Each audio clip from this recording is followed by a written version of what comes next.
Hello friends, मैं SK square आज के इस क्लास में एक्सरसाइज 3.5 के सभी क्वेश्चंस को बहुत ही इजी मेथड से सॉल्व करने वाले हैं और इसके साथ ही pair of linear equations in two variables का सॉल्यूशंस एक नए मेथड जिसका नाम है क्रॉस मल्टीप्लिकेशन मेथड से भी सीखने वाले हैं। तो चलिए स्टार्ट करते हैं। क्वेश्चन 1 में है which of the following pairs of linear equations has unique solution, no solution और infinitely many solutions. In case of there is a unique solution then find it by using cross multiplication method। अब इसके अंदर सबसे पहले मुझे जितने भी questions इसके दे रखे हैं, इसके 4 पार्ट्स हैं, इन सारे क्वेश्चंस का मुझे क्या निकालना है। सबसे पहले ये चेक करना है कि ये नो सॉल्यूशन है या यूनिक सॉल्यूशन है या फिर इन्फिनिटली मेनी सॉल्यूशंस हैं।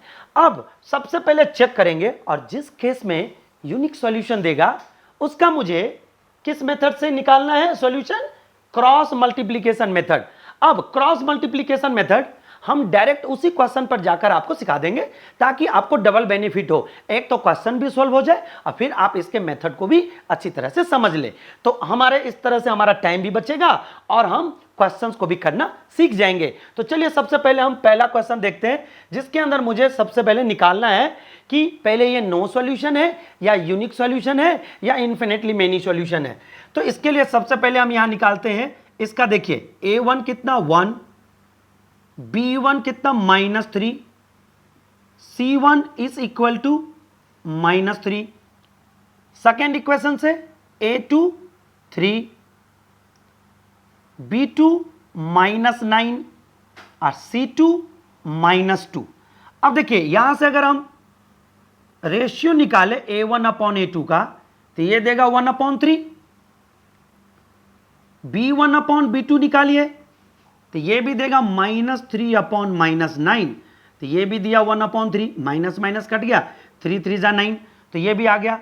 और साथ में हम यहां से निकाल लेते हैं c1/c2 जो कि देता है -3/-2, माइनस माइनस कट गया तो ये 3/2। अब देखिए यहां हियर जब हम इसके रेशियो को इक्वेट करते हैं तो ये a1/a2 b1/b2 तो देता है, बट c1/c2 इसके इक्वल नहीं है। अब यहां पर एक बात क्लियर हो गया कि जब ये दोनों लाइन का हम ग्राफ ड्रॉ करेंगे तो ये दोनों रेल ट्रैक जैसे पैरेलल जाएगा और जब पैरेलल जाएगा तो इसका कोई भी सॉल्यूशन नहीं होगा। दैट मीन्स इस केस में नो सॉल्यूशन होगा। तो हम यहां क्या लिखेंगे,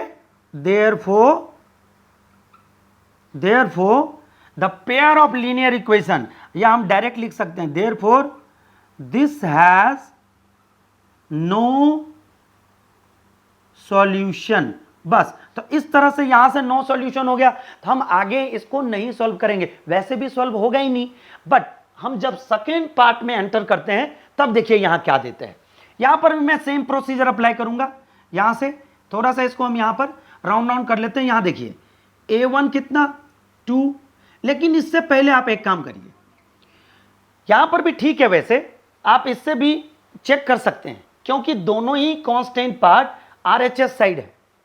लेकिन चूंकि नेक्स्ट टाइम कभी भी हम अगर सॉल्यूशन करते हैं ना तो उसके लिए मुझे स्टैंडर्ड फॉर्मेट में लिखना बेहद जरूरी है। तो ट्राई करिए कि जब भी कोई इक्वेशन दिखे आपको तो इसको जल्दी से हम स्टैंडर्ड फॉर्मेट में लिख लें। दैट मीन्स देखिए ये 2x + y और -5 इज इक्वल टू 0, तो कांस्टेंट वाला भी हमारा किधर आ गया, लेफ्ट हैंड साइड में। इसी तरह से मैं इसका भी निकालूंगा, तो ये हो जाएगा 3x + 2y और -8 इज इक्वल टू 0। तो अभी हमने क्या किया, इस पूरे इक्वेशन को रीराइट करके उसको स्टैंडर्ड फॉर्मेट में लिख लिया। क्यों लिखा, क्योंकि स्टैंडर्ड फॉर्मेट में लिखने से आगे का जो भी हमारा प्रोसीजर है वो हमारे लिए इजी हो जाएगा, हमको आगे कोई बर्डन नहीं देगा। ठीक, अब यहां से जैसे हमने लिख लिया तो जैसे हमने पिछले क्वेश्चन में किया था वैसे ही निकालेंगे a1 2, b1 1 और c1 -5। क्लियर। दूसरे इक्वेशन में है a2 is equal to 3, b2 is equal to 2 और c2 इज इक्वल टू -8। यहां से जैसे ही हम a1/a2 हियर करके ठीक निकालेंगे तो ये 2/3 और b1/b2 क्या दे रहा है 1/2। अब देखिए जैसे हमने फर्स्ट 2 रेशियोज निकाल लिया a1/a2 और b1/b2, और यदि यही दोनों इक्वल नहीं है तो हम आगे नहीं निकालेंगे, आगे कोई भी हो उससे मुझे कोई फर्क नहीं पड़ता, बस पहला दो रेशियोज अगर इक्वल नहीं है तो ये डायरेक्ट यूनिक सॉल्यूशन में जाएगा। तो हम यहां से क्या लिखेंगे, अब देखिए यहां पर हो गया, तो यहां लिखेंगे here a1/a2 does not equal to b1/b2, तो क्या लिखेंगे, therefore it has unique solution.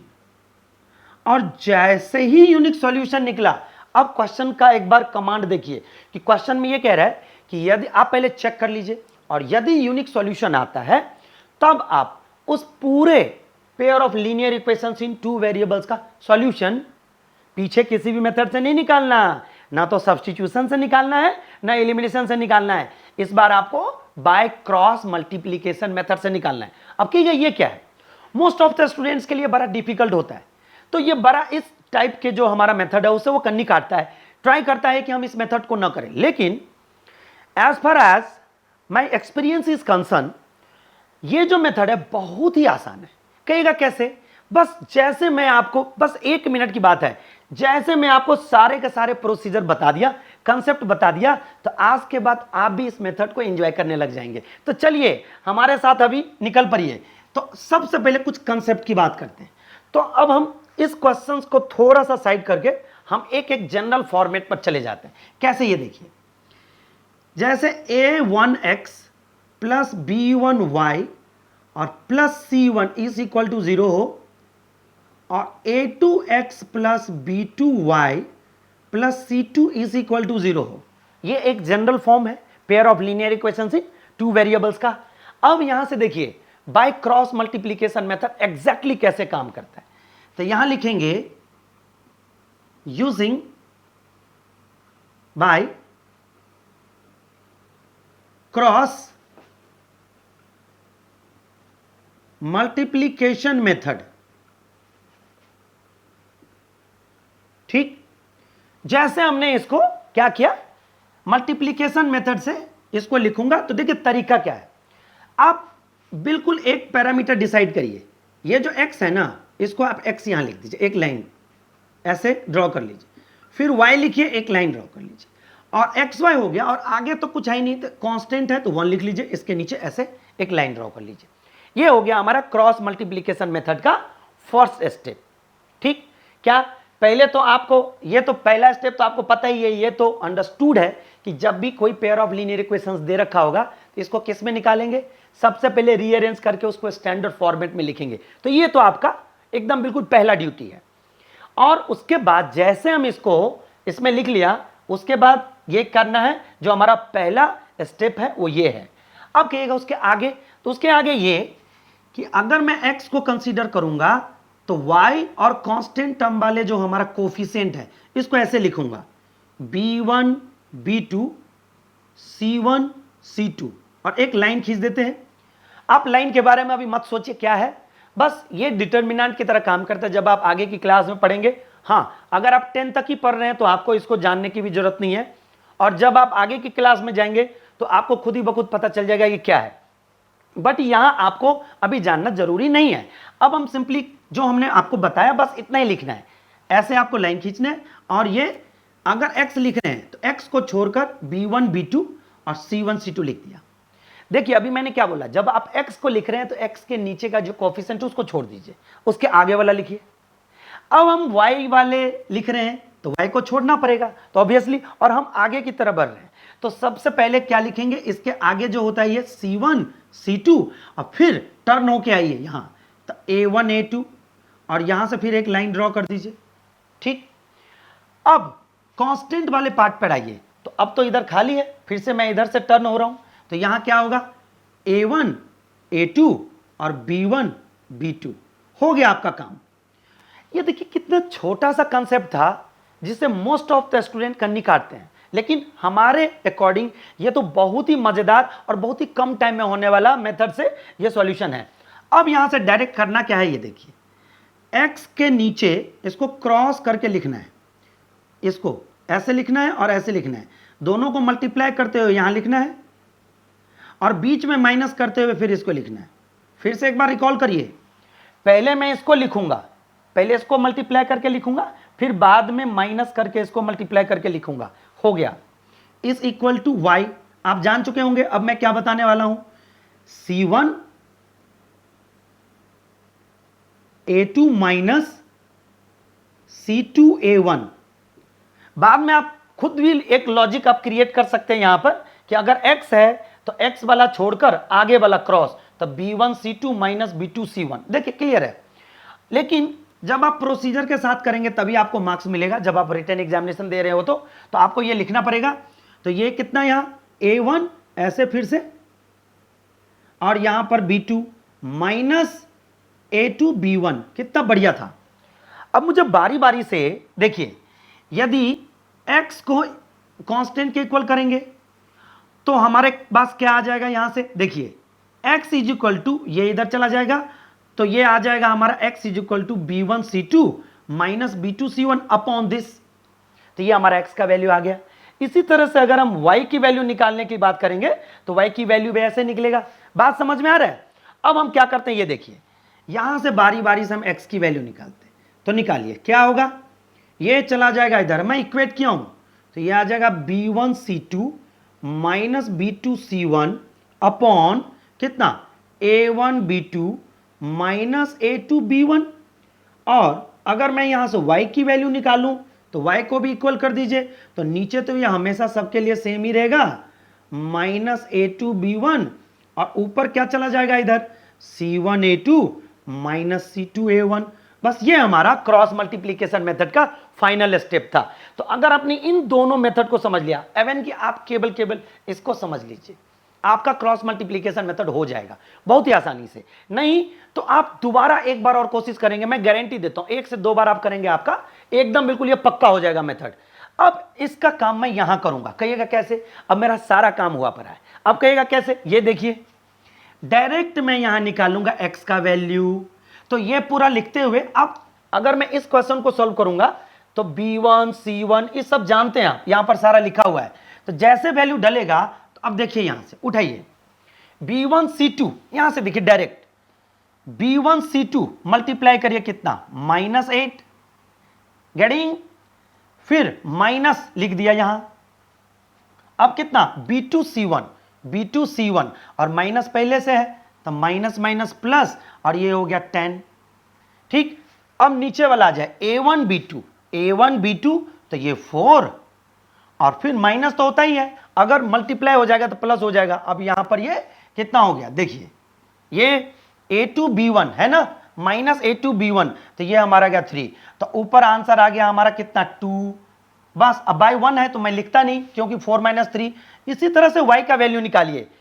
अब देखिए फिर से वही बात, नीचे तो यही होगा ना, 4 माइनस 3, कहिएगा कैसे, ये यहां से आपको पता चल जाएगा।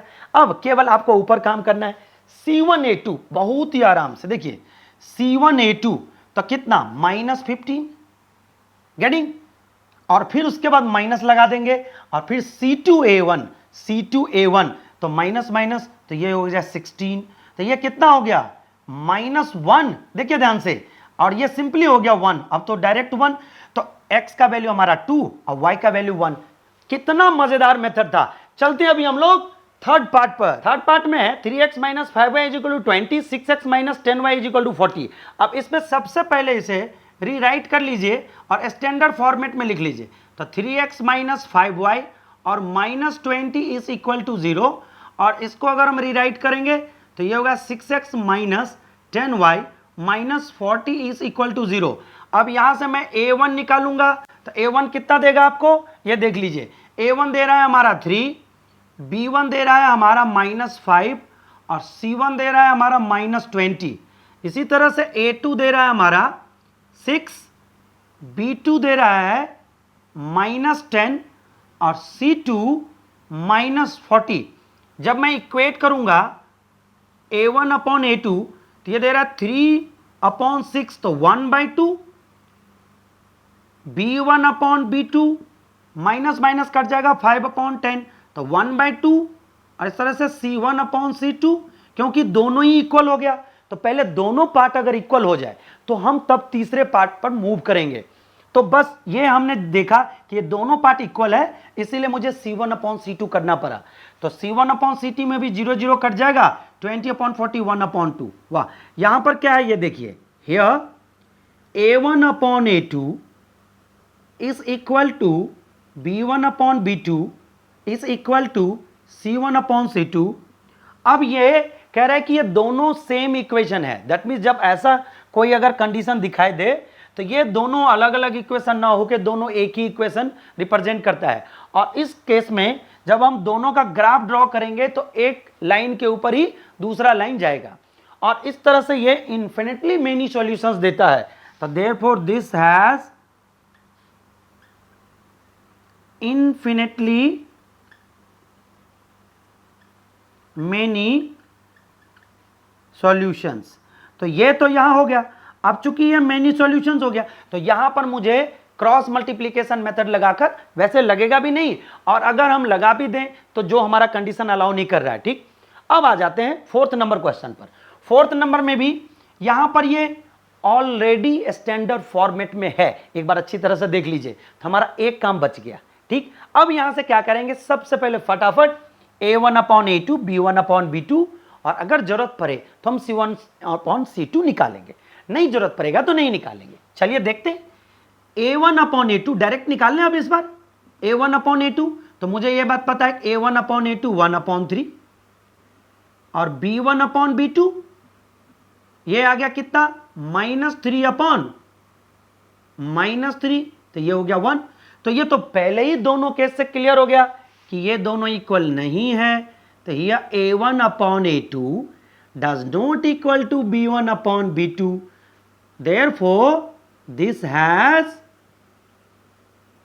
unique solution। अब जैसे यूनिक सॉल्यूशन हो गया अकॉर्डिंग टू द कंडीशन, कि यदि ये यूनिक सॉल्यूशन आता है तब मुझे इस पूरे पेयर ऑफ लीनियर इक्वेशंस का सॉल्यूशन किस मेथड से निकालना है, बाय क्रॉस मल्टीप्लिकेशन मेथड। अब बाय क्रॉस मल्टीप्लिकेशन मेथड अभी पीछे हमने किया था। अब मैं क्या करूंगा, अगर आप चाहे तो मैं फिर से एक बार दोबारा लिख देता हूं ताकि आपको डबल रिवीजन हो जाएगा।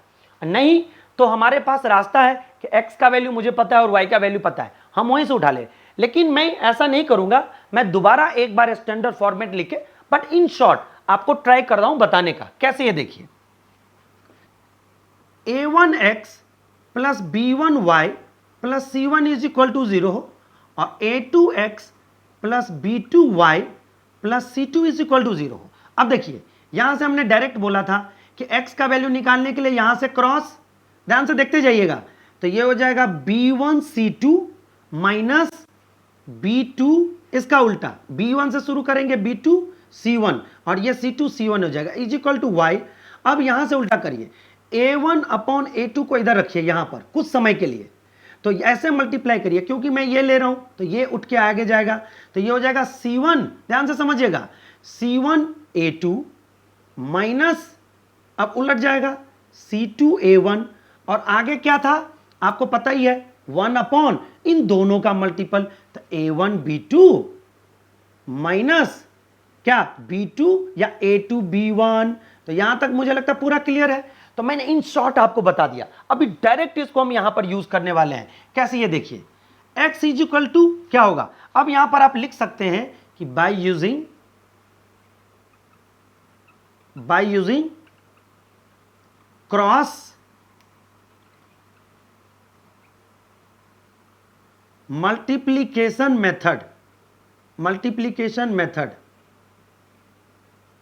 जैसे करेंगे तो हमने डायरेक्ट लिख लिया x अपॉन, ये फॉर्मूला आप यहां पर लिख सकते हैं पहले, और इसके बाद आप जो नेक्स्ट स्टेप है, अब यहां से हम A1A2 B1 B2 सब लिखते जाएंगे, और फिर नेक्स्ट स्टेप में हमारा आंसर आ जाएगा।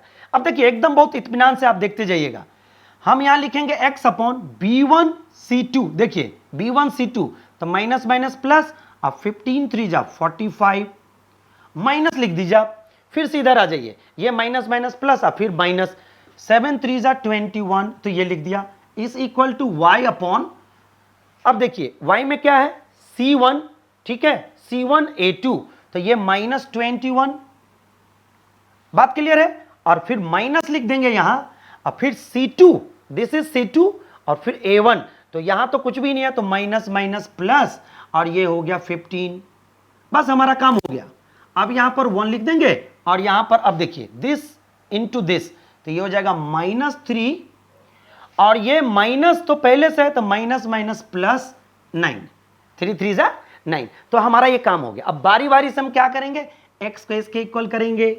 तो यहां से केवल आपको ध्यान देने की बात है, यहां से माइनस भी करते जाइए और लिख भी दीजिए। तो देखिए यहां से माइनस करेंगे तो ये हो जाएगा 4, और यहां से हो जाएगा 2, और नीचे हमारा कितना हो जाएगा ये देखिए, क्लियर। तो ये हो गया हमारा 4, क्लियर। और y इज इक्वल टू, मुझे ये बात तो पता ही है कि नीचे 6 है, क्योंकि ये पार्ट तो हमेशा आता ही है नीचे। अब केवल इसको माइनस करके आप लिख दीजिए, तो ऊपर कितना आ जाएगा -6, तो ये हमारा हो गया -1। तो इस तरह से हमारा ये क्रॉस मल्टीप्लीकेशन मेथड का बेहद ही सिंपल और कॉन्सेप्चुअल मेथड कंप्लीट हो गया। अब हम चलते हैं सेकेंड क्वेश्चन पर। सेकेंड इक्वेशन के फर्स्ट पार्ट में, for which value of a and b does the following pair of linear equations have an infinite number of solutions.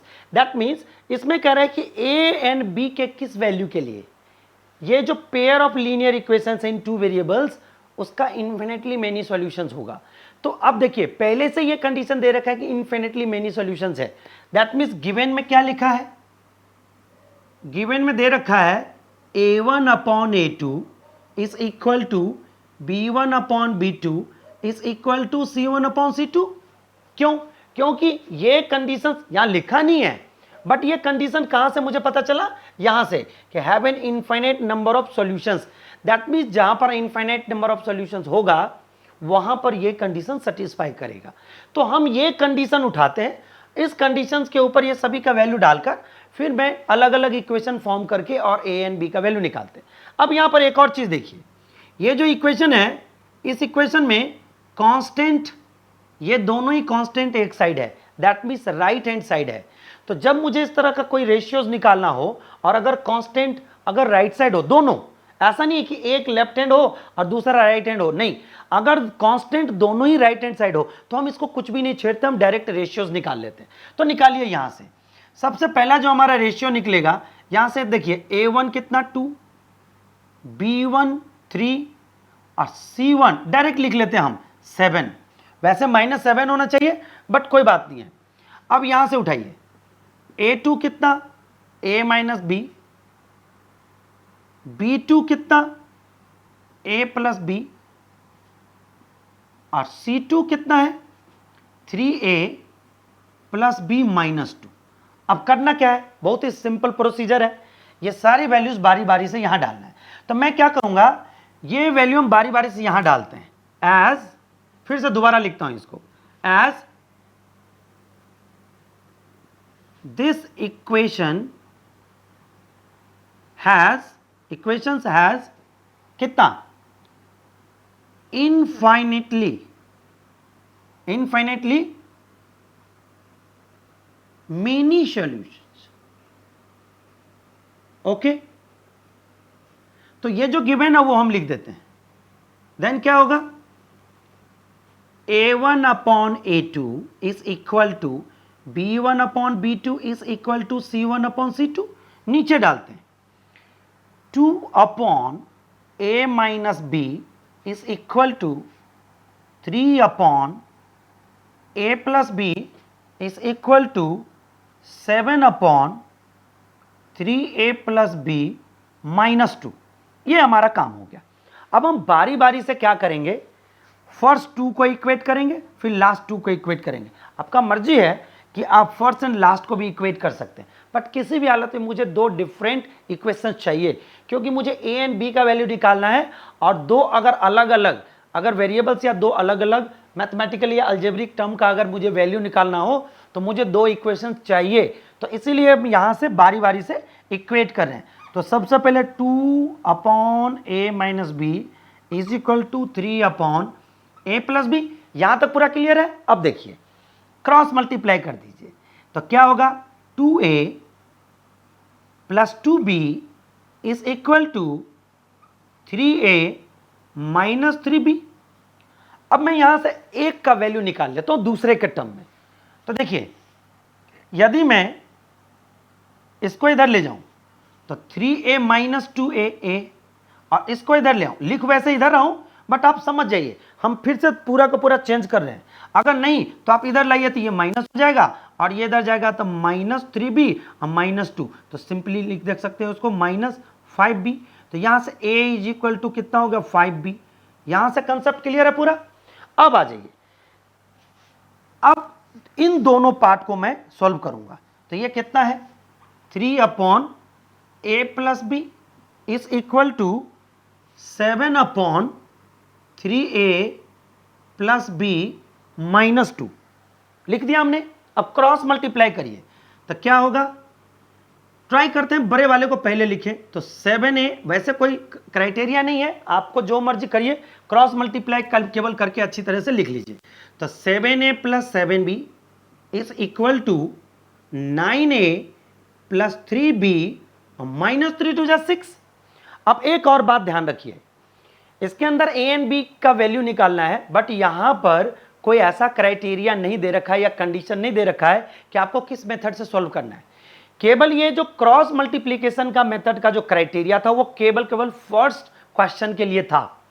अब नेक्स्ट क्वेश्चंस में हम जिस मर्जी से हम करें वो हमारे ऊपर डिपेंड करता है, हम जिस मेथड में कंफर्टेबल हैं। तो देखिए, कंफर्टेबल तो मैं सब्स्टिट्यूशन मेथड में भी हूं और एलिमिनेशन मेथड में भी हूं, बट यहां पर मुझे दिख गया तो यहां से डायरेक्ट हमने a की वैल्यू निकाल लिया और हम दूसरे इक्वेशन में डाल देंगे। इसको बोलते हैं सब्स्टिट्यूशन मेथड। अब पहले तो हम क्या करेंगे, यहां से सिंप्लीफाई कर ले तो ये हो जाएगा कितना -2a, ध्यान से समझिएगा 7a माइनस 9a, और अगर चाहे तो आप इस सबको इधर लेके चले जाएं, नहीं भी लेके जाएंगे तब भी ठीक है, इधर ही लेके आ जाइए। तो कितना 7b माइनस 3b, तो कितना हो जाएगा +4b और इज इक्वल टू -6, इसको इधर ही छोड़ दीजिए। अब a के जगह पर 5b डाल दीजिए, तो ये कितना हो जाएगा, a के जगह पर देखिए इन प्लेस ऑफ a अगर 5b डालते हैं तो ये कितना हो जाएगा -2 into 5b -10b plus 4b is equal to minus. अब यहां पर ये कितना हो गया, देख लीजिए, यहां पर हो गया आपको -6b इज इक्वल टू -6, तो b इज इक्वल टू कितना, यहां से 1 आ गया। और जैसे b का वैल्यू आ गया, putting the value of b in a is equal to 5b, तो यहां से क्या करेंगे, since a is equal to 5b, therefore a is equal to 5 into 1 is equal to 5। तो यहां से मुझे a की भी वैल्यू आ गया 5 और b की वैल्यू आ गया 1। इस तरह से a एंड b के ये पर्टिकुलर वैल्यू के लिए ये जो पूरा का पूरा जो pair of linear equations in two variables है, इसका सॉल्यूशन इनफाइनेटली मेनी सॉल्यूशंस देगा। ठीक है, अब हम सेम प्रोसीजर है उसका सेकंड पार्ट करते हैं। सेकंड पार्ट में for which value of k will the following pair of linear equations have no solution। अब देखिए, जैसे no solution कह रहा है, इसका मतलब यहां से क्या निकलेगा, a1/a2 is equal to b1/b2 does not equal to c1/c2। तो कंडीशंस फॉर नो सॉल्यूशन क्या लिखेंगे यहां, कंडीशन फॉर नो सॉल्यूशन, तो क्या a1/a2 is equal to b1/b2 does not equal to c1/c2। अब फिर से ये कंडीशन है, दोनों ही कांस्टेंट राइट साइड में है, तो कोई बात नहीं है, अगर राइट साइड में है तो ये बिल्कुल ही करेक्ट है सॉल्यूशन निकालने के लिए। तो अब हम यहां से डायरेक्ट a1/a2 निकाल लेंगे।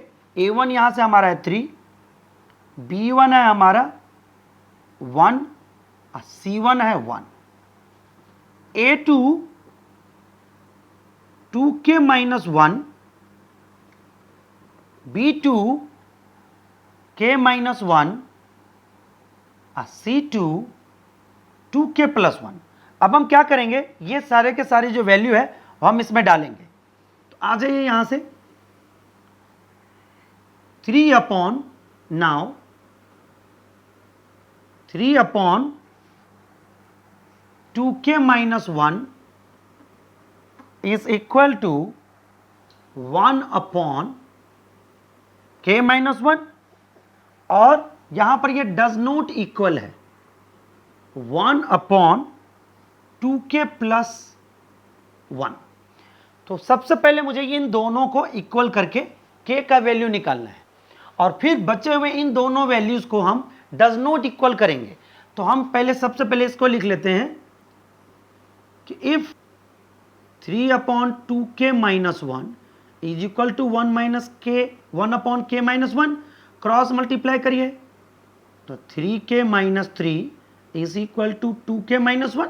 दैट मीन्स 1 से इन दोनों को मल्टीप्लाई करेंगे तो वो चेंज होना नहीं। अब ये इधर ले आएंगे तो 3k - 2k k और इज इक्वल टू ये इधर जाएगा तो ये हो जाएगा 2। तो k इज इक्वल टू 2 अगर हो जाए तो ये दोनों ही पार्ट इक्वल होगा। तो यहां से एक तो हमारा वैल्यू आ गया k का कि इससे ही हमारा ये आंसर निकल गया कि k इज इक्वल टू 2 पर ये pair of linear equations in 2 variables का नो सॉल्यूशन होगा। ये बात क्लियर है? ओके। लेकिन थोड़ा सा साथ में और एक और चीज देख लेते हैं। अगर ये दोनों इक्वल हो, डज नॉट इक्वल हो तो क्या होगा? इफ या और करके लिख सकते हैं, डज नॉट इक्वल टू, और यहां पॉसिबल नहीं है, यहां पर इफ ही लिखिए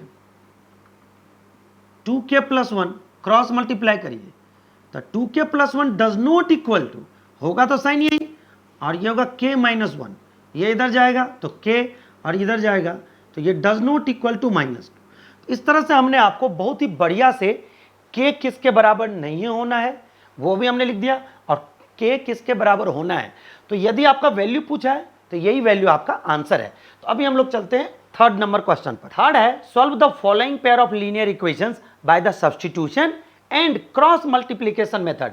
अब यहां पर आपको दो अलग अलग मेथड स्पेसिफाई किया गया है। तो सबसे पहले मैं इनका सब्स्टिट्यूशन मेथड से सॉल्यूशन निकालूंगा, फिर क्रॉस मल्टीप्लिकेशन मेथड से। तो सब्स्टिट्यूशन मेथड के लिए हम इसको लेवलिंग कर लेते हैं, इक्वेशन 1 एंड इक्वेशन 2। तो देखिए, by using substitution method, substitution method तो क्या होगा? फ्रॉम फर्स्ट, इक्वेशन फर्स्ट से। ये सब्स्टिट्यूशन मेथड का फंडामेंटल लॉजिक है, एकदम बिल्कुल कह लें, या फर्स्ट स्टेप है कि किसी भी एक इक्वेशन को कंसीडर करके वहां से हम एक वेरिएबल का दूसरे के टर्म में आंसर निकाल लेते हैं, वैल्यू निकाल लेते हैं। तो फ्रॉम फर्स्ट क्या होगा?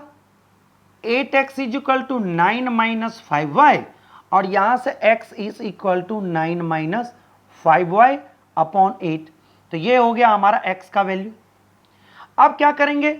पुटिंग दिस वैल्यू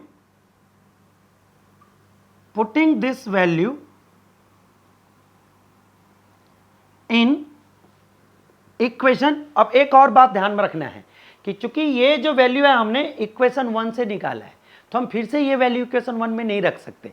तो मुझे यहां पर मजबूरी है, हम क्या करेंगे? सेकेंड इक्वेशन में ही पुट करेंगे ये वैल्यू। 3 एज इट इज है और यहां पर ऐसे ब्रैकेट यूज करके 9 - 5y upon 8 bracket closed plus 2y = 4।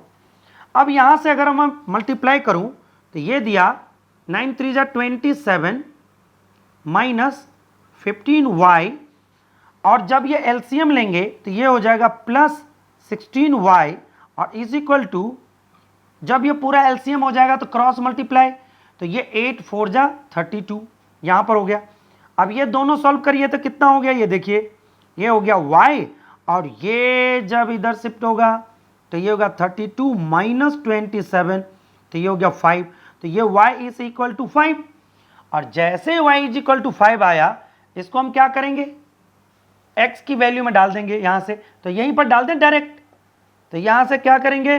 9 - 5 × 5 upon कितना? 8। तो ये हो गया कितना? 9 - 25 अपॉन 8। और ये आपको पूरा क्लियर हो गया, ये हो गया -16 और अपॉन 8 तो ये -2। तो इस तरह से x का वैल्यू यहां से कितना? -2 और y का वैल्यू 5। तो ये बहुत ही आसान मेथड लगता है। जब कभी भी सब्स्टिट्यूशन मेथड पूछा जाए तो इसी तरह का मेथड आप और ऐसे ही लॉजिक लगाकर आप आंसर निकाल लीजिएगा। अब आता है कि same pair of linear equation का सॉल्यूशन निकालना है, बट क्रॉस मल्टीप्लीकेशन मेथड। तो क्यों ना हम बहुत ही इत्मीनान तरीके से सारे रूल्स एंड रेगुलेशंस लगा के, सारे स्टेप्स लगा के करें। तो देखिए, सबसे पहला इसके अंदर जो स्टेप है कि जितने भी पेयर ऑफ लीनियर इक्वेशंस हैं, यहां पर आपको राइट हैंड लेफ्ट हैंड का कोई कंसेप्ट नहीं चलेगा, यहां पर आपको स्टैंडर्ड फॉर्मेट में लिखना ही पड़ेगा। तो चलिए यहां पर हमने स्टैंडर्ड फॉर्मेट में लिख दिया, +5y -9 इज इक्वल टू 0, और यहां से 3x + 2y -4 is equal to 0। अब क्या करेंगे, यहां यूजिंग क्रॉस मल्टीप्लीकेशन मेथड। तो क्या होगा, देखिए लॉजिक वही है, आपको बता रखा था पहले, x अपॉन, फॉर्मूला याद करिए एक बार। अब मैं इस बार जनरल फॉर्म नहीं लिख रहा और सीधे मैं आपको लिख रहा हूं, ये चीज याद करिए। क्या बताया था, मैंने बताया था आपको कि अगर x लेंगे तो यहां से ये b1 b2 c1 c2 y c1 c2, फिर उलट के a1 a2। आपको बिल्कुल मैं रामबाण दे रहा हूं कि कभी भी अगर आप भूल गए, क्योंकि मोस्ट ऑफ द केसेस में बच्चे स्टूडेंट भूल जाते हैं इसको कि ये क्या होता है, A1 A2 क्या होता है, नहीं होता, वो ऑर्डर भूल जाते हैं। तो आप बिल्कुल यहीं से स्टार्ट करिए, जैसे मैं अभी कर रहा हूं। आपको बिल्कुल टाइम नहीं लगना, 1 मिनट आप अगर एक्स्ट्रा लगा देते हैं इसमें तो आपका क्वेश्चन परमानेंट हो जाएगा, कभी भी आप इसको मिस्टेक नहीं करेंगे। अब जब ये लेंगे तो पहले वाला A1 A2 और यहां B1 B2, कितना लॉजिकल हो गया। ठीक, इसी को पूरा मैं उठा के, पूरा सिस्टम उठा के मैं इधर लिख रहा हूं।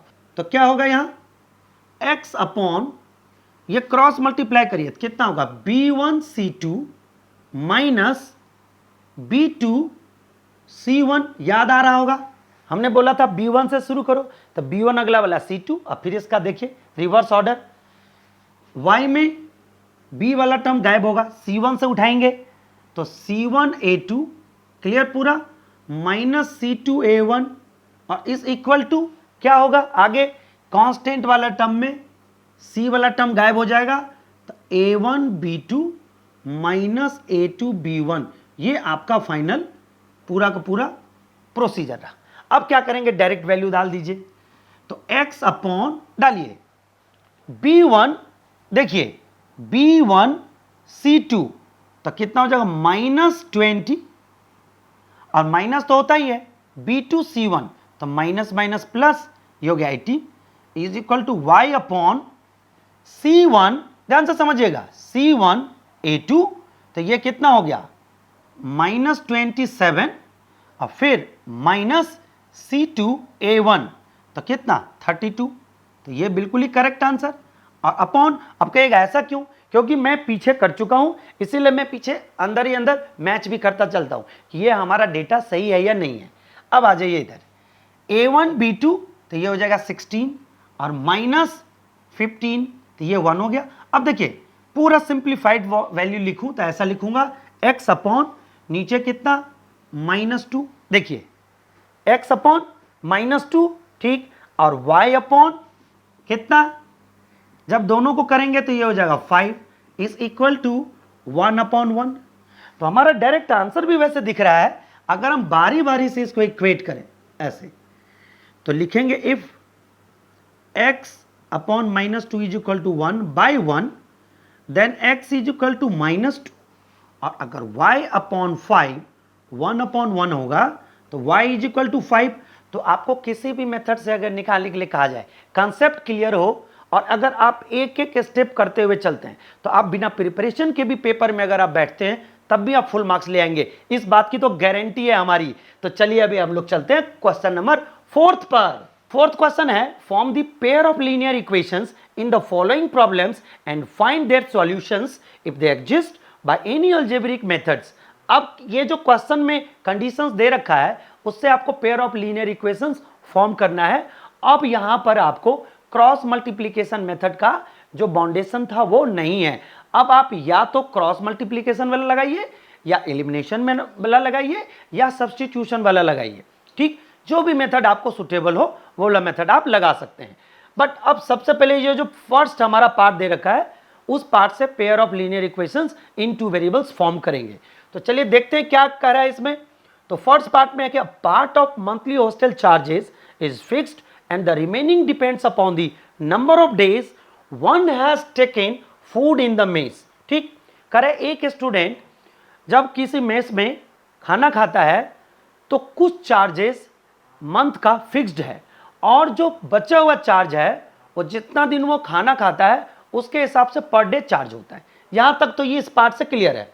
अब कंडीशन अलग अलग दे रखा है दो अलग अलग स्टूडेंट्स के लिए। अब कह रहा है कि when a student A takes food for 20 days she has to pay ₹1000 as hostel charges, whereas a student B who takes food for 26 days pay ₹1180 as a hostel charges. Find the fixed charges and the cost of food per day. तो ये पूरा पूरा clear हो गया, जो हमने आपको ऊपर बोला था वही चीज उन दोनों स्टूडेंट्स के लिए दे रखा है। अब देखिए, मुझे दो अलग अलग डेटा को सपोज करना है और उन्हीं दोनों डेटा को यहां से मुझे फाइंड आउट करना है। तो एक डेटा तो मुझे निकालना सपोज करना है कि इसका फिक्स चार्जेस क्या है और दूसरा हमारा क्या है, cost of the food per day. तो ये दोनों को हम पहले सपोज कर लेते हैं। यहां तो लिखते हैं let fixed monthly hostel charges is equal to ₹X। तो एक जो हमारा पार्ट लेना था वो हमने ले लिया। अब आगे क्या आ रहा है, cost of food per day and cost of food per day, that means every day. इसको हमने ले लिया Y। दोनों ही हमने अलग अलग सिचुएशन का वेरिएबल हमने सपोज कर लिया। अब क्वेश्चन में अलग अलग हम स्टूडेंट ए और स्टूडेंट बी दोनों के लिए एक अलजेब्रिक क्राइटेरिया सेट कर लेते हैं। तो देखिए क्या क्या कर रहा है ये। सबसे पहले लिखेंगे अकॉर्डिंग टू क्वेश्चन और यहां लिखेंगे फॉर स्टूडेंट फॉर ए। तो ए के लिए पढ़िए, यहां क्या लिखा है कि जब ए 20 days हॉस्टल का खाना खाता है तब उसे ₹1000 पे करना पड़ता है। तो इसके लिए फिक्स चार्जेस तो देने पड़ेंगे और पर डे के हिसाब से 20 days का पैसे भी लगेगा। तो दिस प्लस 20 इंटू वाई। अब ये बस अलजेब्रिक कंडीशन आपको सेट करना है। आपको यही बस समझना है कि 20 किस में मल्टीप्लाई करेंगे, कौन सा ऐसा हमारा वेरिएबल है जिसके अंदर कुछ भी मल्टीप्लाई नहीं होगा। तो इस तरह से हमने ये लिख दिया और आगे फाइनल कितना दे रखा है वो 1000। इसको हमने इक्वेशन 1 ले लिया। अब आ जाइए स्टूडेंट बी के लिए। स्टूडेंट बी 26 days फूड क्या करता है, लेता है। तो 26 days लेता है, लेकिन क्या फिक्स चार्जेस तो उसके लिए भी फिक्स्ड होगा। तो फिक्स चार्जेस तो सेम ही होगा इसके लिए भी, लेकिन जो पर डे चार्ज है वो इंक्रीज हो जाएगा। तो 20 से अब 26 हो गया और ये 1180 ये हो गया। अब देखिए, मुझे इस तरह के जो pair of linear equations in two variables है, इसके अंदर हम बिल्कुल आंख बंद करके इलिमिनेशन मेथड लगा देंगे। क्यों? क्योंकि इलिमिनेशन मेथड में आपको यह बात पता है कि पहले से ही फर्स्ट वेरिएबल हमारा सेम है, तो केवल हम माइनस कर देंगे और सीधे माइनस करने से यह हमारा सारा का सारा काम यहां पर हो जाएगा। तो देखिए, सब्ट्रैक्टिंग दिस, मैं लिख नहीं रहा, बस हमने इक्वेशन फ्रेम कर दिया और माइनस कर दिया।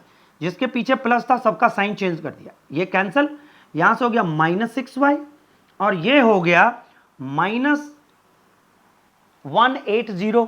तो यहां से y का वैल्यू आ गया सीधे 6 3 18 30। दैट मीन्स कि y हमारा क्या था, cost of food per day. That means कि ये जो cost of food per day था वो मेरा निकल गया कि एक स्टूडेंट को एक दिन में ₹30 पे करना पड़ता था खाने के लिए। अब आ जाइए आगे, मुझे ये 30 किसी भी एक इक्वेशन में डाल दीजिए। तो मैं फर्स्ट इक्वेशन में डालूंगा, putting the value of y in equation 1 we get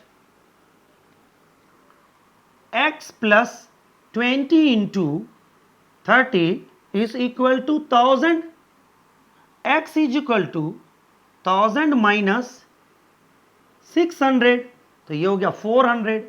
तो ये था हमारा, इसमें भी रुपीस डाल दीजिए, इसमें भी। तो ये है हमारा fixed monthly charges. That means कोई भी स्टूडेंट अगर हॉस्टल को ज्वाइन करता है तो उस मेस के लिए कितना देना पड़ेगा उसको, 400 तो देना ही पड़ेगा। उसके बाद वो जितना दिन खाना खाएगा उसके हिसाब से 30 रुपीज़ के हिसाब से उसको चार्ज देना पड़ेगा। तो इस तरह से हमने बहुत अच्छी तरीके से और बहुत इजी मेथड से हमने ये क्वेश्चन सॉल्व कर लिया। तो क्वेश्चन अगर हैवी दिखे समझ लीजिएगा कि इसका आंसर बहुत ही इजी तरीके से निकलेगा। अब हम चलते हैं इसी का सेकेंड पार्ट पर। सेकेंड पार्ट में है a fraction becomes 1/3 when 1 is subtracted from the numerator and it's become 1/4 when 8 is added to its denominator, then find the fraction। ये क्वेश्चन बहुत ही सिंपल है। इसमें सबसे पहले हम न्यूमरेटर एंड डिनोमिनेटर को सपोज करेंगे और उसके बाद हम फ्रैक्शन फॉर्म करेंगे और अकॉर्डिंग टू द कंडीशन जैसे जैसे वो कह रहा है वैसे वैसे करके दो हम डिफरेंट इक्वेशंस फॉर्म कर लेते हैं। तो देखिए यहां से स्टार्ट करेंगे। Let the numerator is equal to x and the denominator is equal to y। तो जैसे ये आपको न्यूमरेटर एंड डिनोमिनेटर हमने सपोज कर लिया, फटाफट क्या करेंगे, इसका अगला वाला पार्ट क्या है, तो फ्रैक्शन हम निकालेंगे यहां से। तो ये हो जाएगा fraction is equal to x upon y. ये हमारा फ्रैक्शन आ गया। अब जैसे हमने फ्रैक्शन बना लिया वैसे ही अब जो क्वेश्चन में जो जो कंडीशन दे रखा है उस कंडीशंस को हम अप्लाई करके और दो अलग अलग अलजेब्रिक इक्वेशंस फॉर्म करेंगे। देखिए कैसे, अकॉर्डिंग टू क्वेश्चन पहला x अपॉन वाई फ्रैक्शन है। अब करें फ्रैक्शन बिकम 1/3, दैट मीन्स ये 1/3 हो जाता है। जैसे जैसे क्वेश्चन से मीनिंग निकलता जा रहा है वैसे वैसे हम यहां पर राइट डाउन करते जा रहे हैं। ठीक है, अब देखिए जैसे हमने ये लिख लिया बट यहां पर अभी कंडीशन बाकी है। कह रहा है कि x अपॉन वाई 1/3 हो जाता है कब, जब when 1 is subtracted from its numerator। That means यहां से, क्योंकि आपको पता है this is numerator and this is denominator, तभी जाकर फ्रैक्शन बनता है। और अब न्यूमरेटर में से एक सब्ट्रैक्ट किया, यहां से हम सबसे पहले क्रॉस मल्टीप्लाई कर लेते हैं और यहां से स्टैंडर्ड फॉर्मेट मन करे तो लिख लीजिए, नहीं तो यहां से y का वैल्यू आ ही गया। तो यहां से y इज इक्वल टू कितना, 3x माइनस 3।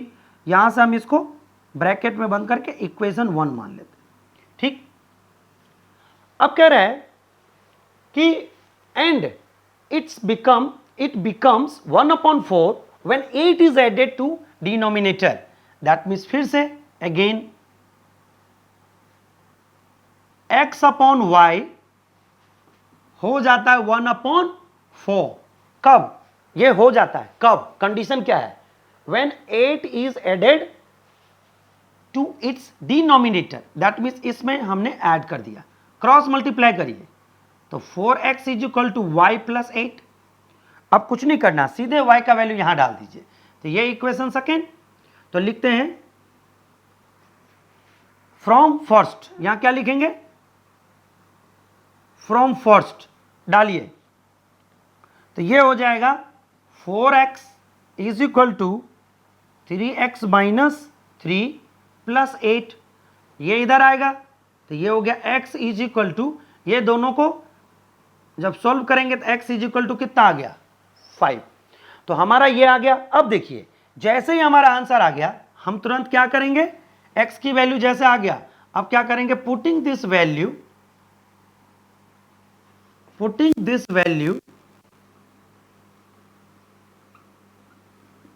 In equation. अब यहां से x की वैल्यू आ गया है तो डायरेक्ट आप इसमें भी डाल सकते हैं, इसमें भी डाल सकते हैं, यहां कोई दिक्कत नहीं है। तो लिखते हैं इन इक्वेशन 1 वी गेट, तो क्या होगा, y is equal to 3 into x की वैल्यू हमारा 5 आया है और माइनस 3, तो ये 5 3 15 माइनस 3, तो ये हो गया 12। ठीक, तो इस तरह से therefore required fraction is equal to 5/12। तो ये रहा आपका फाइनल आंसर। अब हम मूव करते हैं, थर्ड पार्ट में है Yash scored 40 marks in a test, getting 3 marks for each right answer and losing 1 mark for each wrong answer. Had 4 marks been awarded for each correct answer and 2 marks been deducted for each incorrect answer, then Yash would have scored 50 marks. How many questions were there in the test? अब इस पूरे question में मुझे दो अलग अलग data को suppose करना पड़ेगा। अब कहेगा इसमें से कौन कौन सा डेटा सपोज करना पड़ेगा? तो एक देखिए लिखा है कि एक करेक्ट आंसर्स में जितने मार्क्स दिए जाते हैं और फिर जितने इनकरेक्ट आंसर्स के लिए मार्क्स काट लिए जाते हैं। तो सबसे पहले मुझे दो अलग अलग वेरिएबल्स को सपोज करना है। तो चलिए स्टार्ट करते हैं इस क्वेश्चन को लेकर। Let number of right answer is equal to x and number of incorrect या रॉन्ग भी बोल सकते हैं, ये दोनों ही डेटा मैंने सपोज कर लिया, इज इक्वल टू वाई। तो टोटल नंबर ऑफ क्वेश्चन कितना हो जाएंगे? देखिए हमने सपोज कर लिया, इसके अंदर मुझे दो अलग अलग डेटा से आगे बढ़ना था, तो इसीलिए हमने दो अलग अलग वेरिएबल सपोज कर लिया कि number of right answer x और नंबर ऑफ रॉन्ग आंसर कितने y। अब यहां से तो टोटल कितने हो गए? Total questions is equal to x plus y. तो मुझे आंसर तो ये निकालना है, x प्लस वाई, पहले x की वैल्यू निकालनी है, फिर y की, फिर दोनों को ऐड करके और फाइनल आपको इस क्वेश्चन का आंसर मिल जाएगा। लेकिन चलना कैसे है, हम ये x एंड y का वैल्यू निकालेंगे कैसे? तो इसके लिए अलग अलग कंडीशन दे रखा है। तो देखिए फर्स्ट कंडीशन में क्या दे रखा है, अकॉर्डिंग टू क्वेश्चन पहले लिख लीजिए, और अकॉर्डिंग टू क्वेश्चन में फर्स्ट कंडीशन दे रखा है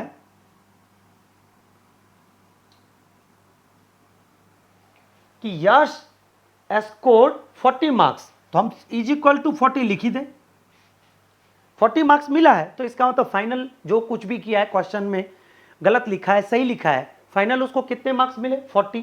तो हमने लिख दिया इज इक्वल टू 40। अब कैसे कैसे मिले? अब देखिए जो क्वेश्चन पेपर का इवैल्यूएशन था इसके अंदर लिखा getting 3 marks for each right answer. तो हमारे पास राइट आंसर फर्स्ट केस में कितना x, तो राइट आंसर को अगर x किया और सभी राइट आंसर के लिए 3 मार्क्स अवार्ड किया गया तो टोटल उसे मार्क्स मिले 3x। अब आगे देखिए लिखा है and losing 1 mark for each wrong answer. Losing का मतलब हुआ जो आपने अभी तक स्कोर किया है उसमें से आपको क्या करना पड़ेगा, माइनस होके पूरा पूरा फाइनल मार्क्स मिलेगा। तो यहां लूजिंग का मतलब निगेटिव, ये याद रखिएगा माइनस करना है। इस क्वेश्चन में कहीं नहीं लिखा है कि आप माइनस करो, लेकिन ये बात आप समझिए कि ये कह रहे हैं लूजिंग। तो लूजिंग मतलब आपके जो मार्क्स मिले उसमें से जितने आपने गलत किए उतने कम हो जाएगा। तो कह रहे हैं कि जितने रॉन्ग आंसर्स थे उसमें 1 मल्टीप्लाई कर दीजिए। तो हमने नहीं किया क्योंकि मुझे पता है कि किसी भी वेरिएबल या किसी भी टर्म को अगर हम 1 से मल्टीप्लाई करेंगे तो वही रहेगा। तो ये पूरा एक यहाँ से इक्वेशन आ गया। अभी चाहे तो अभी इसको नहीं करना है, अभी यहाँ से एक काम करिए, y की वैल्यू निकाल लीजिए। तो y इधर जाएगा, ये इधर जाएगा, 3x माइनस 40। अब कहेगा ये क्यों कर रहे हैं? मुझे यहाँ से सब्स्टिट्यूशन मेथड का एकदम बिल्कुल ही इंटरेस्ट बन गया और एक्सपीरियंस हो गया है। मैं तो सब्स्टिट्यूशन ही लगाऊंगा क्योंकि यहां से डायरेक्ट दिख रहा है y का वैल्यू यहां से आ गया, दूसरे वाला इक्वेशन फॉर्म कर लेंगे सेकेंड कंडीशन से और उसमें जहां y दिखेगा वहां तुरंत फटाफट इक्वेशन का ये वैल्यू डाल देंगे। तो इक्वेशन 1 अब लिखाइए। सेकेंड केस में क्या, सेकेंड कंडीशन के लिए सेकेंड कंडीशन में है had 4 marks been awarded। तो जैसे जैसे क्वेश्चन कर रहे हो वैसे वैसे लिख देते हैं। तो मुझे ये बात पता है किसके लिए, awarded for is correct answer. तो राइट आंसर ही करेक्ट आंसर होता है। तो ये हमारा है x और इसमें कितने से मल्टीप्लाई करेंगे, अवार्डेड है तो ये मुझे मिला है इसीलिए ये पॉजिटिव में रहेगा। And 2 marks been deducted for each incorrect answer. What does it mean that कि y अगर आपने गलत किया है सेकंड कंडीशन के लिए, तो जितने भी आपने आंसर्स गलत किया है सबको 2 मार्क्स से मल्टीप्लाई करके, और जो मार्क्स आपके मिले हैं उसमें से माइनस हो जाएगा। इस तरह से उस स्टूडेंट को कितने मार्क्स मिलते हैं? टोटल 50। अब एक काम करिए, एक बार इसको छोटा कर लीजिए, इधर भी पूरा 2 से कॉमन आ रहा है, इधर भी, तो हम इधर से 2 से कॉमन लेकर और ऐसे लिखते हैं 2x minus y is equal to 25। दोनों तरफ से हमने 2 इधर से तो कॉमन लिया और इधर 2 से डिवाइड कर दिया तो ये कैंसिल आउट हो गया। अब यहां से y की वैल्यू डायरेक्ट डाल दीजिए इसमें, तो लिखते हैं पुटिंग, है ना, the value of y from किससे? We get. तो जैसे हम ये y का वैल्यू डालेंगे तो ये हो जाएगा 2x माइनस, देखिए माइनस तो पहले से है तो ये पूरा माइनस से मल्टीप्लाई होगा, तो माइनस 3x प्लस 40 और इज इक्वल टू 25। ये दोनों माइनस होकर कितना हो जाएगा? Minus x is equal to, ये चला जाएगा इधर, तो 25 माइनस 40 माइनस 15, ठीक, तो ये हो गया माइनस 15। तो x इज इक्वल टू कितना? 15। That means number of correct answer और ये राइट आंसर मिल गया कितना? x is equal to 15। That means 15 हमारे राइट आंसर्स थे उस एग्जामिनेशन में या उस टेस्ट का। अब मुझे बिल्कुल ही हो गया, x का वैल्यू जैसे फर्स्ट में डालेंगे या आप सेकेंड में डाल दीजिए, कोई दिक्कत नहीं है। तो हम लिखेंगे यहां से फ्रॉम फर्स्ट y का वैल्यू निकला है 3 इंटू 15 माइनस 40, तो ये हो गया 15 3 जा 45 माइनस 40, तो हमारा आंसर कितना हो गया? 5। तो इस तरह से जो इनकरेक्ट आंसर था वो था 5। अब करेक्ट आंसर 15, इनकरेक्ट आंसर 5। तो टोटल क्वेश्चन पेपर के अंदर नंबर ऑफ क्वेश्चंस थे, तो ये कितने आ गए? Total questions is equal to x plus y और इज इक्वल टू 15 प्लस 5, तो मेरा आंसर कितना हो गया? 20। और यही मेरा फाइनल आंसर है। अब चलते हैं फोर्थ पार्ट की तरफ। फोर्थ पार्ट है places A and B are 100 kilometre apart on a highway, one car starts from A and another from B at the same time. अब कंडीशन देखिए क्या दे रखा है, if the cars travel in the same direction at different speeds they meet in 5 hours. तो एक condition तो ये दे दिया। दूसरा दे रखा है if they travel towards each other, कहां से? 100 किलोमीटर अपार्ट तो पहले था, तो each other they meet in 1 hour, what are the speeds of the 2 cars. अब देखिए इस पूरे क्वेश्चन से मुझे 2-3 इंफॉर्मेशन तो बहुत ही सटीक मिल गया। कहेगा क्या? तो आपको डायग्राम से समझाता हूं।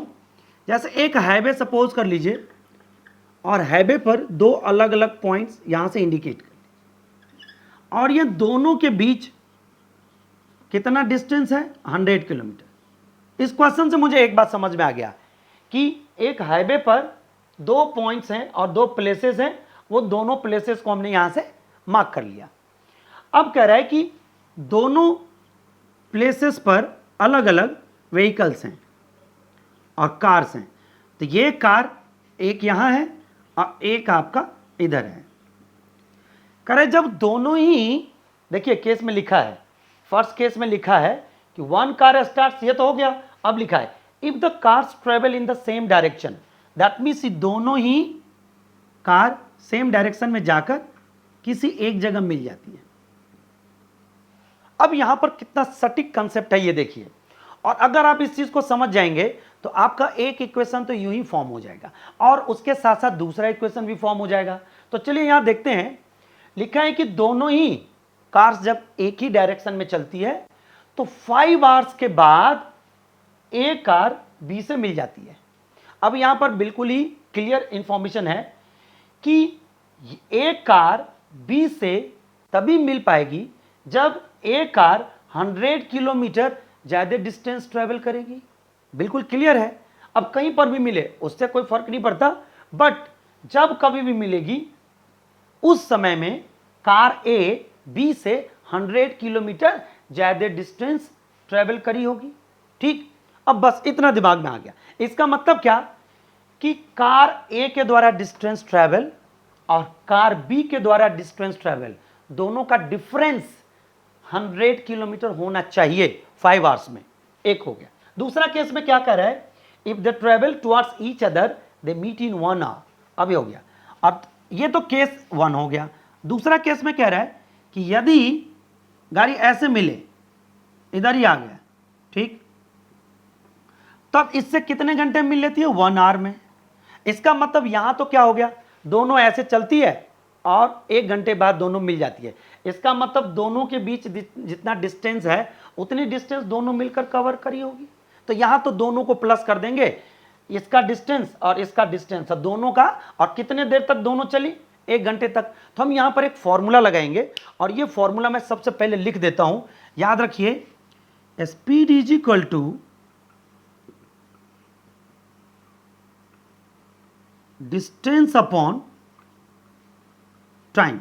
अब यहां से अगर डिस्टेंस निकालना हो तो क्या करेंगे, ये हो जाएगा स्पीड इनटू टाइम, और आपको यही फॉर्मूला अप्लाई करना है। लेकिन अब देखिए, टाइम तो मुझे इस क्वेश्चन में दे रखा है डिफरेंट सिचुएशन में, फर्स्ट सिचुएशन में भी दे रखा है और सेकंड सिचुएशन में भी दे रखा है, लेकिन मुझे स्पीड नहीं पता। और फाइनली आपको निकालना भी है कि दोनों ही कार्स का स्पीड निकालो। तो अब दोनों तरफ से मुझे एक बात समझ में आ गया कि मुझे क्वेश्चन को आगे प्रोसीड करने के लिए भी मुझे स्पीड चाहिए और निकालना भी स्पीड है। तो हम यहां से क्या करेंगे, लिखेंगे let speed of car A is equal to x kilometre per hour and speed of car B y kilometre per hour. अब देखिए, केस 1 में क्या लिखा है, इफ दे मूव और इफ दे स्टार्ट्स किधर, इन द सेम डायरेक्शन, है ना। तो जब सेम डायरेक्शन में कार ट्रेवल करते हैं तब क्या होगा, तो कितने आवर्स तक चली, 5 आवर्स तक। तो देखिए इसका डिस्टेंस कितना होगा, 5x, लेकिन ये ज्यादा चली है तो ये बड़ी है, माइनस करेंगे 5y। यहां तक क्लियर है। 5 से क्यों मल्टीप्लाई करा, क्योंकि ये speed into time is equal to distance covered.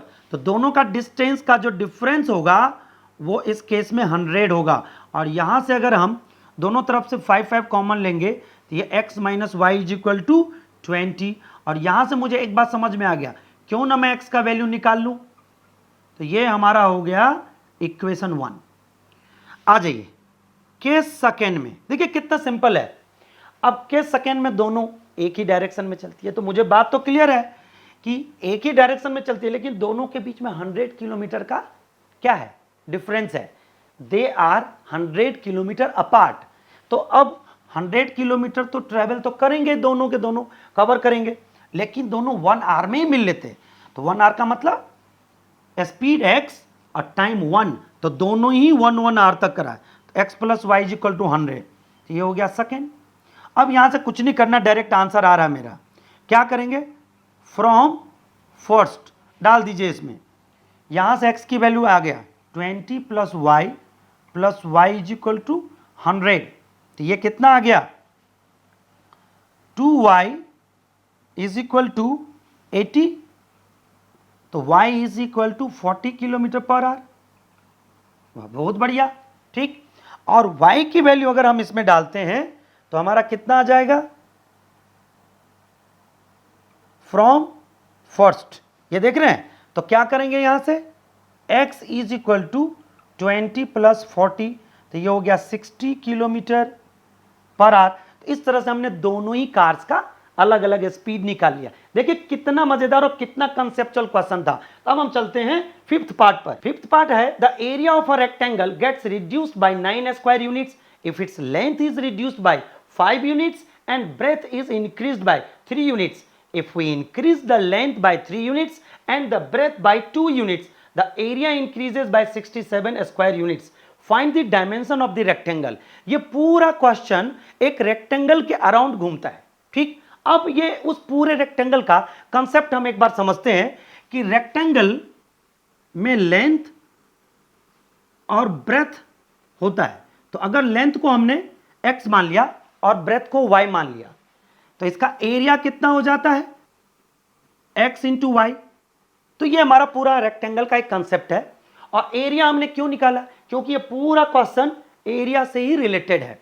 तो ओरिजिनल एरिया मुझे एक, जब किसी भी रेक्टेंगल का अगर लेंथ x हो और ब्रेथ y हो तो उसका original area x into y होगा। अब इसी को हम क्या करेंगे, सपोज करके आगे बढ़ेंगे और जिस जिस केस में जो जो डेटा दे रखा है उसको हम लोग मैथमेटिकल फॉर्म में लिख करके और इक्वेशन फॉर्म कर लेंगे। तो चलिए सबसे पहले स्टार्ट करते हैं। Let length of the rectangle is equal to x। और चूंकि यहां पर कोई सेंटीमीटर मीटर कोई यूनिट्स देने रखा तो सिंपली हम लोग यहां पर भी यूनिट्स लिख देते। एंड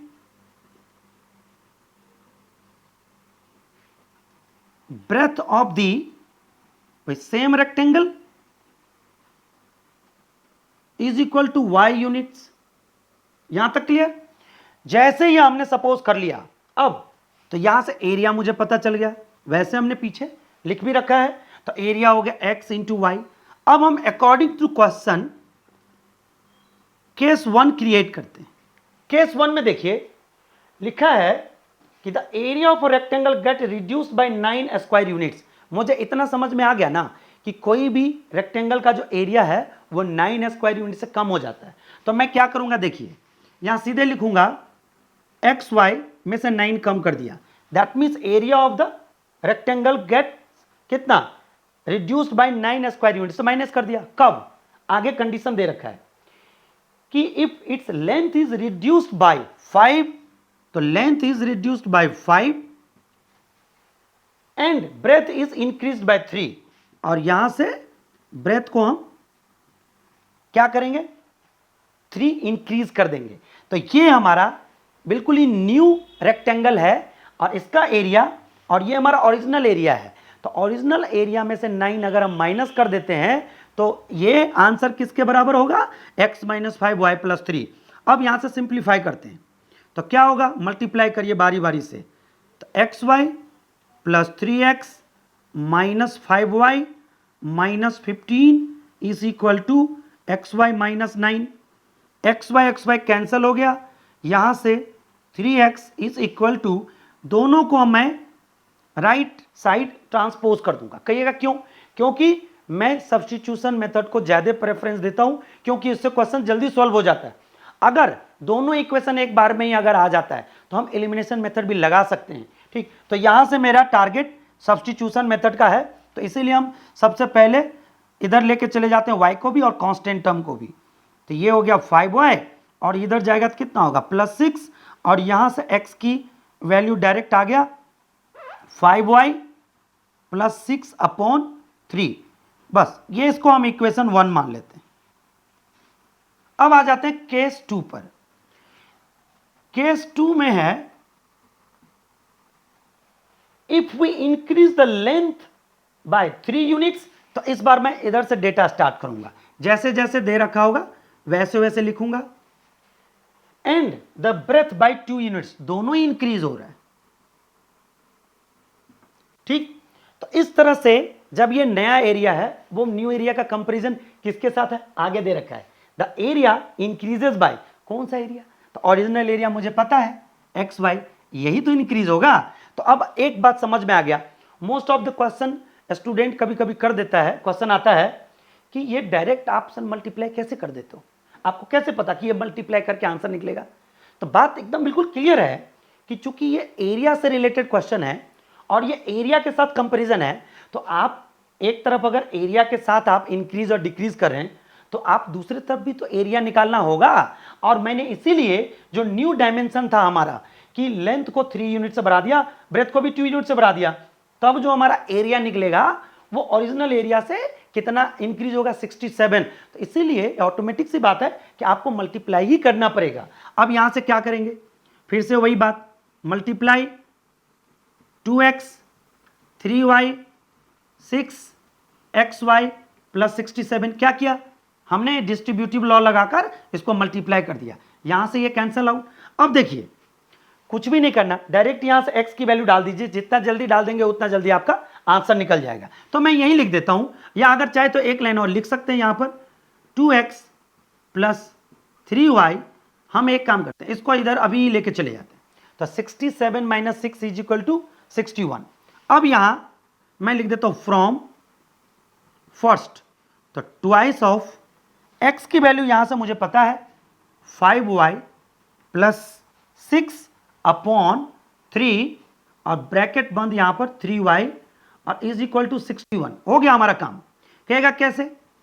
आप पहले मल्टीप्लाई कर दीजिए और एलसीएम भी साथ साथ लेते चलिए। तो जब एलसीएम लेंगे तो 3 3 जा 9y,